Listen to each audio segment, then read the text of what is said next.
Prime Minister Narendra Modi has embarked on a two-day official visit to Japan beginning 29 August. A key highlight of the visit will be Japan's announcement of a $68 billion investment plan in India to be spread over the next decade. More details, my colleague Shivarur is joining me. Listen in. This is a hugely important visit by Prime Minister Modi to Japan. It's his 8th visit to Japan as Prime Minister, and that in itself signifies just how much importance he assigns to the country. It is very well known that the Prime Minister loves Japan very much. He has a special relationship with he's had special relationships with past Prime Ministers as well. This is going to be the first India-Japan summit under Prime Minister Shigeru Ishiba, the Prime Minister of Japan currently, who has met Modi in the past as well. But this will be the first summit under this Japanese Prime Minister. But the relationship between the two countries goes way, way back. And in this 8th visit, the Prime Minister will be taking things forward between India and Japan amidst a great deal of economic and trade turbulence that we are well aware of.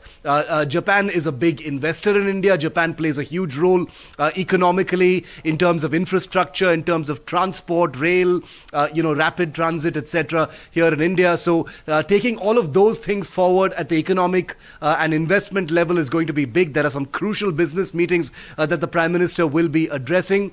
Beyond that, there's obviously a cultural aspect. There's the diaspora aspect, huge cultural ties between the two countries. There is a very special moment where the Prime Minister will be honored with the presentation of a Daruma doll, which has origins in Buddhism and Bodhisattva, which of course has origins here in India.